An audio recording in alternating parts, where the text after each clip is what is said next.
നീ ഇപ്പൊ പൊങ്ങി, ഇപ്പൊ പൊങ്ങിയുള്ളൂ. എന്താ വിശേഷം? അപ്പ അറിഞ്ഞില്ല. ഇന്ന് ഞാനൊരു ദൗത്യം ഏറ്റെടുത്തിട്ടുണ്ട്. ഓപ്പറേഷൻ തുഫാൻ.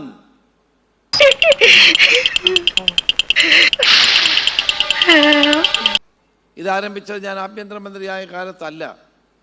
ചില കഴിപ്പണം കെട്ടവന്മാരെ കൊണ്ട് ഒരിക്കെ പുറതയില്ല. ചെല്ല ഞാൻ MLA ആയിരിക്കുന്ന കാലഘട്ടത്തിലാണ് പ്രൗഡ് കേരളയുടെ നേതൃത്വത്തിൽ കേരളത്തിൽ ഉടനീളം നോട്ട് ടു ഡ്രഗ്സ് വാക്കത്തോൺ സംഘടിപ്പിച്ചത്. തനിക്ക് നല്ല പൊക്കണ്ടല്ലോ, നല്ല നിറണ്ടല്ലോ, ഈ ബുദ്ധി മാത്രം എന്തോ വളരാത്തത്. കേരള ഗവൺമെന്റ് ഇന്ന് ആ പദ്ധതി ഏറ്റെടുത്തിരിക്കുന്നു. Operation Toofan the narco hunt എന്ന് പറയുന്ന പദ്ധതി ജനങ്ങൾക്ക് വേണ്ടിയിട്ടാണ്. എവിടുന്നെങ്കിലും ഒരു വാടക കൊലയാളി കിട്ടുമോ മാഷെ? അവനെ തട്ടിക്കളയേ നിവർത്തിയുള്ളൂ. ഒരു കാലത്ത് പഞ്ചാബായിരുന്നു ലഹരിയുടെ മുന്നിൽ.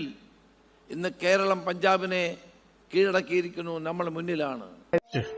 നിനക്കതൊക്കെ എങ്ങനെയാ സാധിക്കുന്നത്? ഇന്ന് പെൺകുട്ടികളാണ് ഏറ്റവും കൂടുതൽ ഈ ഡ്രഗ്സിന്റെ പിന്നാലെ പോകുന്നത് എന്നാണ് ഞങ്ങളുടെ കണ്ടെത്തൽ.